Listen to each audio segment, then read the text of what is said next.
Good morning. On this snowy morning, thank you for being here. Buenos días y bienvenidos. So this is a celebration convocation, so feel free to act accordingly.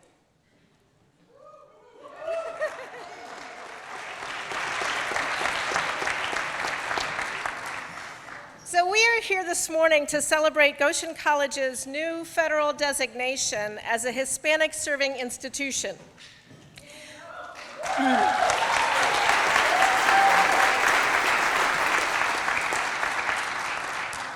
But even more, we are here to celebrate the Hispanic, Latino, Latina, Latinx students and families who have made our surrounding community economically and culturally vibrant.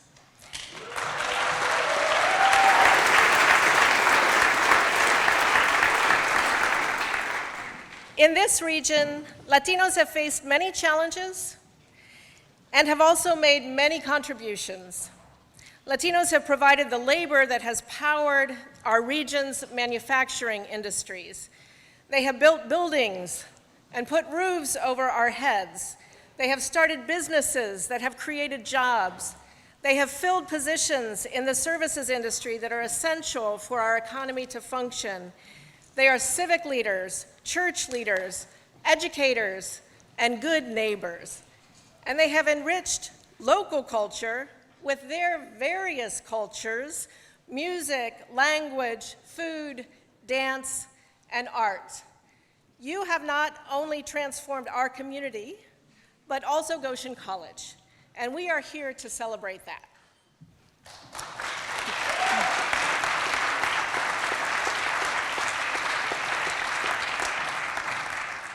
So the U.S. Department of Education awarded the designation of Hispanic Serving Institution, or HSI, to Goshen College last week.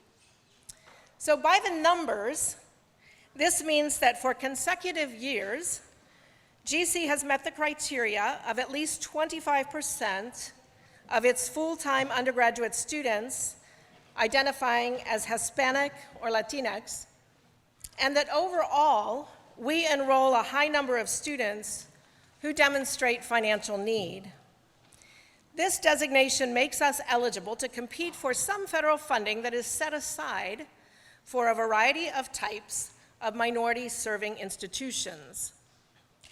But these numbers are a manifestation of a much more important transformation, because the most important word in this designation for me is the word serving. We are not only a Hispanic enrolling in college, but a Hispanic serving college. And along the way, our Hispanic students have taught us how to become more student serving for all of our students. Our diversity is essential to our academic excellence and our vibrant community. As we teach and learn and seek truth together, our diversity invites us to see in new ways, to recognize problems, to imagine new solutions, to recognize our strengths, and to claim justice, which I use in the biblical sense of the word shalom.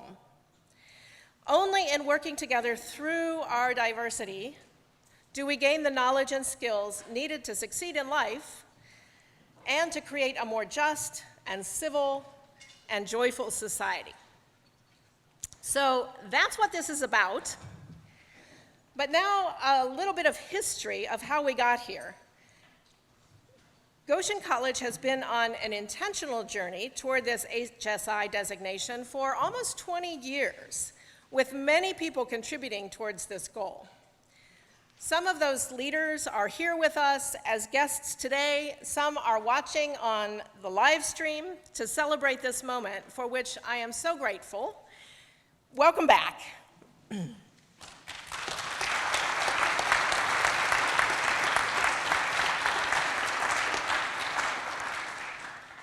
Indeed, many visionary leaders at GC contributed to the diverse and multicultural campus that we now enjoy and celebrate. They recognized an important need with a growing Hispanic demographic change in our region.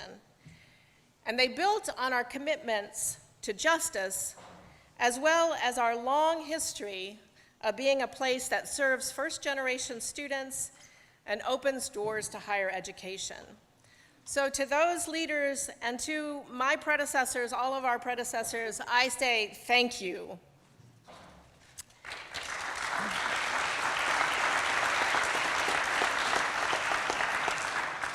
Then in 2006, Goshen College received a generous grant from the Lilly Endowment for what was first known as the Center for Intercultural Teaching and Learning, CITL, and later as the Center for Intercultural and International Education, CIIE.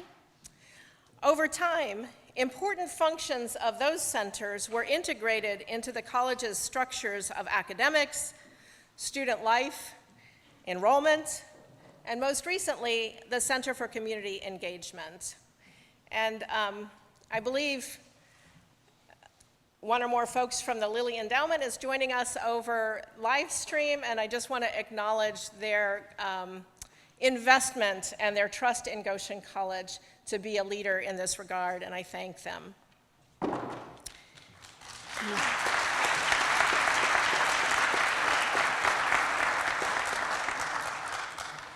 So with this generous grant support, Goshen College ramped up recruitment and retention efforts for all students of color, with a particular focus on Hispanic Latinx students that was informed by research.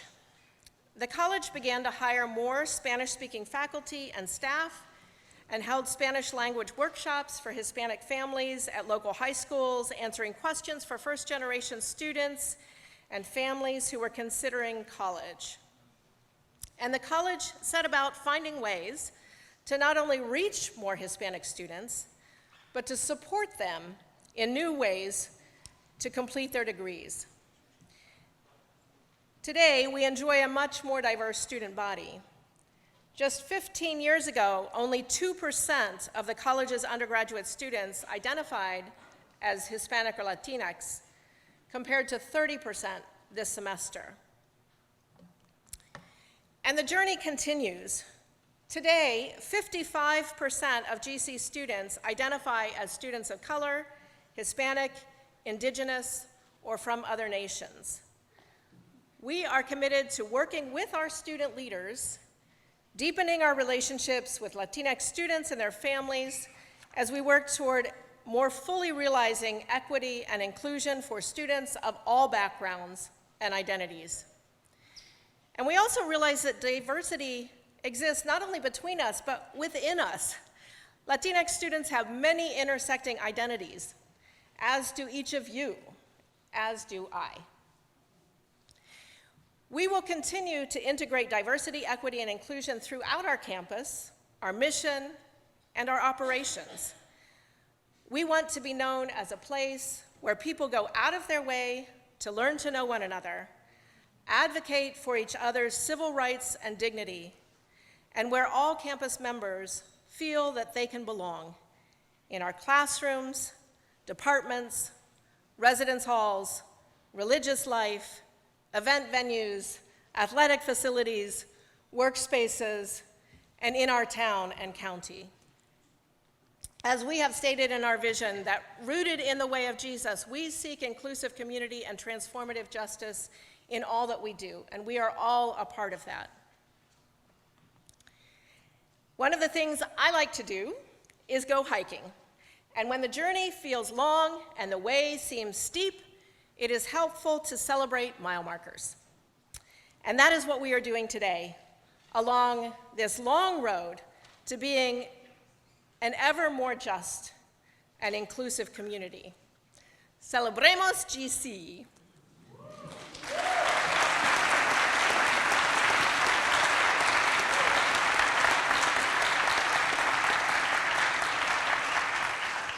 And now, Gilberto Perez, Dean of Students, and one of the many people crucial to this journey, will introduce our panel.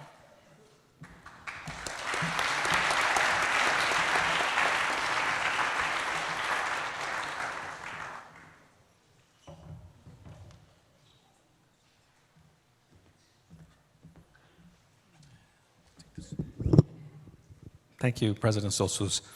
It is good to be with you this morning, and I have the privilege to tell all these folks here to move up. So let's move up.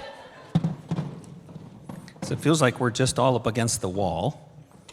And we thought we would spend a little time this morning hearing from our colleagues and our student, Laisha, talk to us a little bit about their journey to Goshen College. So I will ask them a couple of questions and then we'll hear from them. I think there are a couple of mics that are available on both sides, and we'll get us started. Want to just especially welcome our guest and also some board members that are here as well. Thank you for your presence and your support in this journey. We want to start this morning's question with sort of a reflective on and tell us, number one, your name and the department where you work, and name and major and year that you are here. And so about 2 or 3 minutes each, we'll go from there. So the first question is, tell us a bit about how your personal story, so it's about who you are, is a part of Goshen's journey to serving Hispanic Latinx students here at Goshen College. And we'll start with Isaac. All right. Mic check. Okay. My name's Isaac Hernandez. I work in the Academic Success Center. I'm an academic coach. I teach a couple of classes, work with commuter students, kind of all over. My story, and I struggled to try to condense 5-ish years into 2 to 3 minutes, so there's more details, just ask me later. But yeah, I've got an interesting background. So I didn't finish high school. I actually got my GED. I come from a pretty rough area. I was up to a lot of no good back home. And so I actually came to Goshen because of my aunt and my mom. They decided that I needed to get out of Idaho and just experience something new, right? There was nothing good going on for me, at least back then. So my aunt had just been hired as a director of the CITL. And so I came along with her, and it wasn't easy. I was actually pretty resistant to it initially. In my first year, I actually didn't sort of make the cut academically, and then I ended up going to Ivy Tech to take a class. I didn't pass that class. I took a semester off to figure out if college was for me. During that time, I was working in the factories. I ended up in Heston, Kansas, of all places, if any of you guys know Heston, Kansas. So I went there for a semester, and then I worked my way back.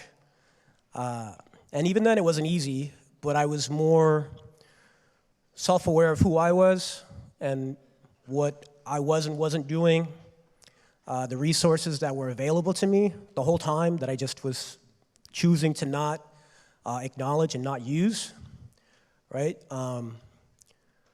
So yeah, I was fortunate, still fortunate to have been part of those transformative years for Latino students at Goshen College. I was part of the second cohort of CITL. I got to meet so many great people. I met Suzanne, Gilberto, Rocio, Anita, so all these folks that are here, I met them through that. I met my best friend, Rocio's daughter. I met my best friend through CITL.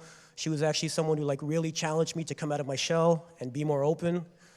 I'm grateful for CITL for a lot of reasons, because they gave us a safe space, right? Especially when numbers, and there wasn't very many of us back then, they gave us a safe space to explore who we are, to be who we are, right? Think about our identity, think about how we fit in here at Goshen, think about the contributions that we can make and have made now at Goshen College. So yeah, I think my story is sort of unique as it may be. Maybe it's not. I think it still resonates now, and it mirrors what we're still seeing from the institution, is this intentionality to make sure resources are available to students, that no student feels like they're sort of an outcast, that they feel a sense of belonging, and they feel like there's a safe space for them to be themselves. So I think I think for the main points, I think that's what my story sort of resonates with the mission that's going on now.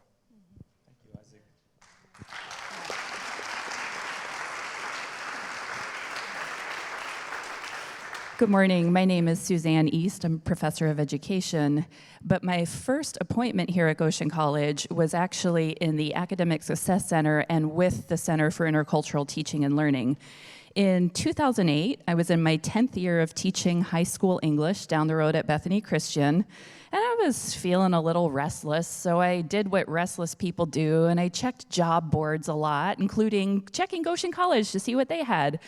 And I saw this posting in the spring of 2008 for an academic counselor who would also work with programming for the incoming groups of students who were coming in under this CITL grant. It intrigued me. My one reservation was that I am not Latina. I was very aware that in education it's really important for students to see themselves represented in the people who are teaching and leading them. So I wasn't quite sure, I was excited about the academic counselor part. I wasn't quite sure I was the right person to be working with the incoming groups of Latinx students. But I thought, okay, I'll apply, and if I have an interview, that'll be discernment. We'll figure out together if I'm the right person for this job. So that question actually did come up in the interview, and one of the things we talked about was that this work to make campus more inclusive, more reflective of our community, it's everybody's work, mine included. And the other thing that came up is that I'm still, leaning on is we do not work alone. We do not come into programming needing to be everything for everybody. And so in that first year, when I was working with student cohorts, I collaborated a lot with Rebecca Hernandez, who's sitting here in the front row, and Liliana sitting in the front row.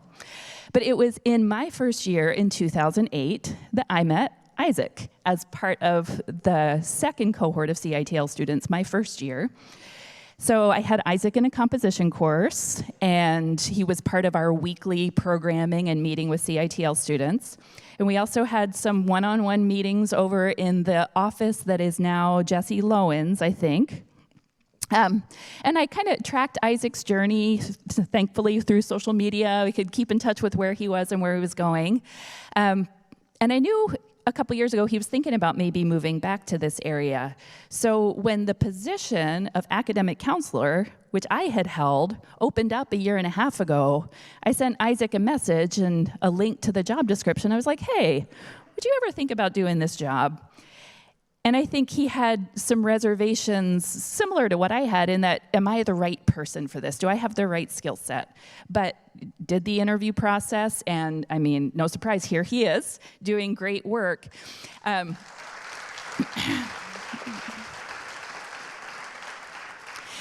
so for me, sitting up here next to Isaac is part of that original vision coming to fruition.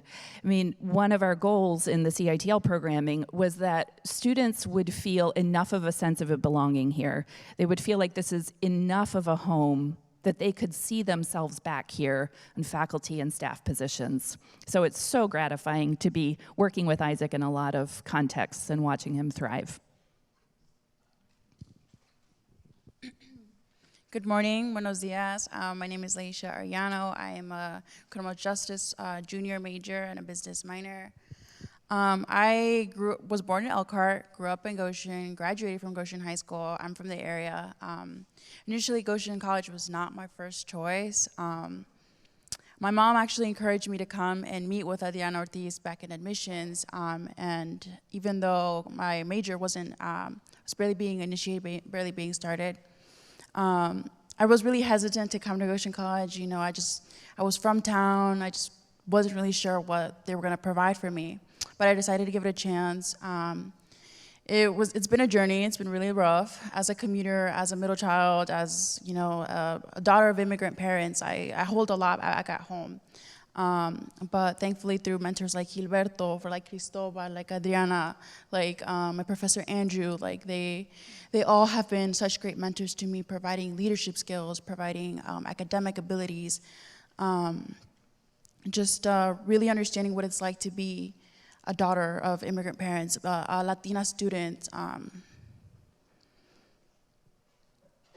just so much that Goshen College has provided for me that I never thought I would get to this place. You know, I never imagined myself here. They talk a lot about community, and when I started here, I was like, what even is community? Like, it doesn't make sense to me. Like, Goshen College, what is that? But they really do try to build a community within Latino students, Hispanic students, you know, that they understand your struggles and they do see you. And it's great that they're finally like giving us the recognition that we deserve, you know, that they should continue to do so. And it's barely my 3rd year, but it's been a long struggle, and I'm really happy to be here.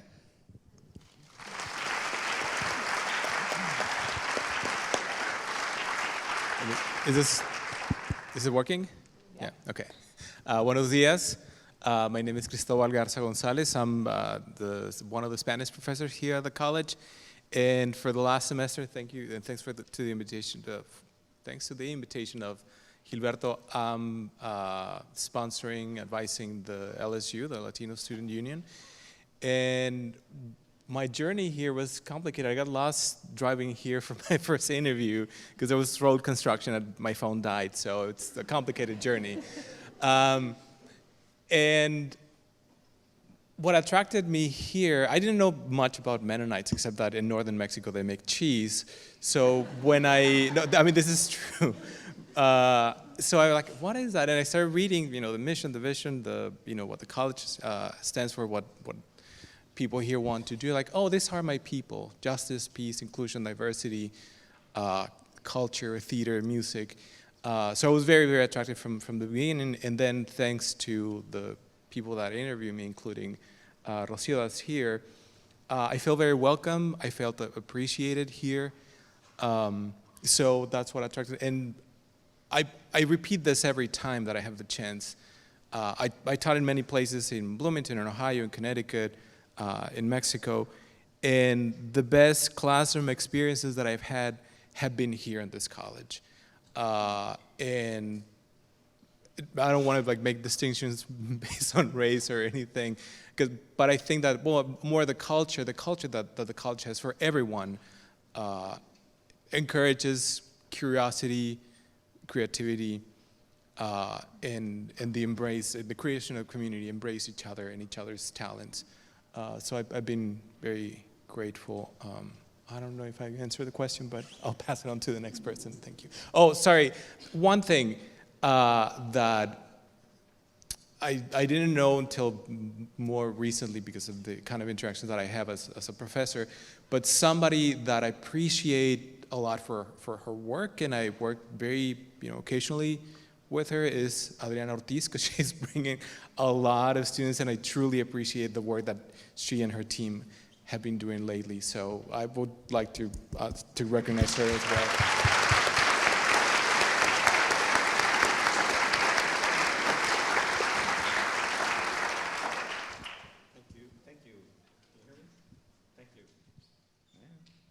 Thank you. Oh, gracias. All of the stories have this thread of searching, arriving unsure, but then this idea of possibly hope, right? So something's here, something's happening to them. I think the next question and the final question we have is, what is one hope that you have for the future as we, or as Goshen College, we continue on our commitments on this journey of serving Latinx students, but also serving all of our students, because we're not here for one group of students. We celebrate the designation, we celebrate the number of students that are here from the Latinx community. But what is one hope that you would have for the future as Goshen College further moves into those commitments of this journey? Hello? Okay. Yeah, I think one of my greatest hopes for Goshen is that it'll leave the door open for the many Latinos that have and continue to graduate, to allow them to strengthen the representation of Latinos in faculty and staff positions. I think it's important for all students to go to a place and see reflections of themselves and their culture, be valued and celebrated, which I think Goshen does really well. And I think it really helps just to have a more diverse campus and community that we talk about here, which is very close-knit. Yeah, I know the incoming class for this year is 40% Latino students, which is great, and it's a huge uptick from that 4 or 5% from the year I was a freshman. So that's really a cause for celebration, but it's also a cause for reflection, right? So let's go back and let's think about how we got here.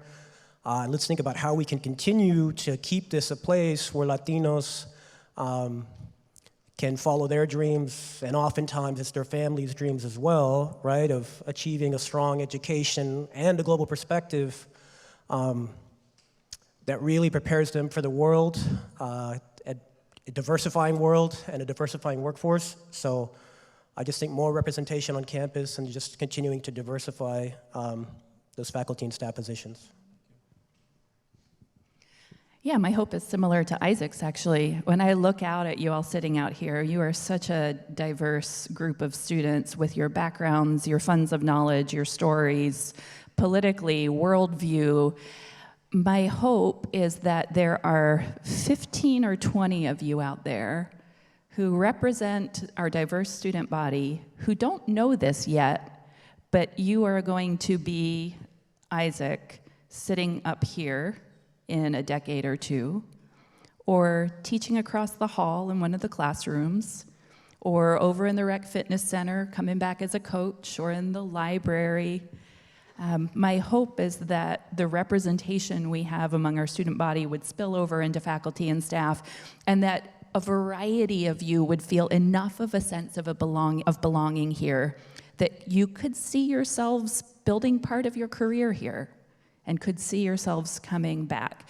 And if you're sitting out there thinking, yeah, that's not me, Isaac probably would have said the same thing as a first-year student, so you never know. But if we have that kind of return, then I think we're doing this community thing pretty well. For starters, I hope to see that there are more student-faculty representation, to see people that look like me actually in admissions, people that can resonate with me, people that I feel comfortable with going to, people that will continue to mentor me and mentor others. I hope that college continues to give opportunities, financial aid, recognition, continue to give leadership skills to the student body population. We are here, and we are here to stay. We are not just another statistic among other schools. And I hope that other students also continue to grow and give their presence and their voices to be heard here at Goshen College.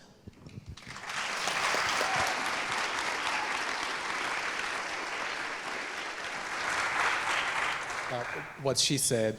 And also stronger, more dynamic bridges among the groups or the smaller communities that which the students and faculty identify with.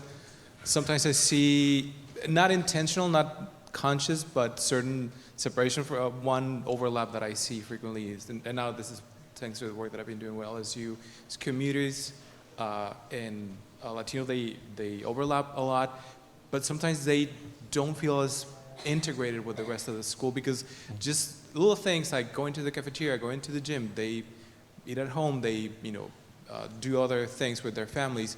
So sometimes we need to be intentional about bridging those, I don't know, differences, separations, or spheres of interaction, and so that we are with each other, so we support each other, regardless of our background or circumstances. So yeah, I will hope that there are more resources available to do those kinds of collaborations and integrations. So yeah. Thank you. Isaac, Suzanne, Laisha, and Cristobal, we appreciate your stories and the hopes and the challenges that you have for Goshen College. Can we give them a round of applause?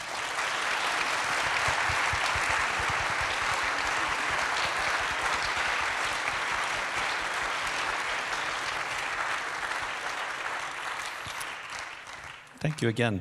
These celebrations for us here at Goshen College are really an important part of who we are. And at this point, we have a couple more things yet to do this morning and also have a time in the fellowship hall.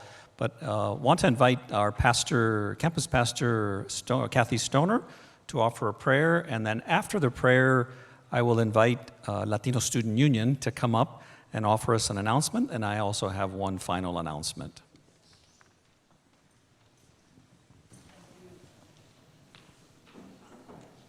Thank you, Roberto. Thank you all for sharing this morning. Please join me in a word of prayer. Dios de la justicia, celebramos hoy día un paso hacia la justicia y reconocemos que el viaje es largo. Todavía tenemos mucho que hacer. Esperamos, creemos que estarás con nosotros en los pasos próximos en el viaje. Un viaje en que rechazamos todo sentido de privilegio blanco. En tu poder viajamos. Oremos en tu nombre poderoso. Amen. God of justice, today we celebrate a step towards justice, and we recognize that the journey is long. We still have a lot to do. We expect, we believe you will be with us on the next steps of our journey. A journey in which we repent of any whiff of white privilege. We journey in your power. It is in your strong name that we pray. Amen. Thank you. Fernando and Gladys from Latino Student Union have an announcement, and then I will give us one final announcement, and then we'll be dismissed.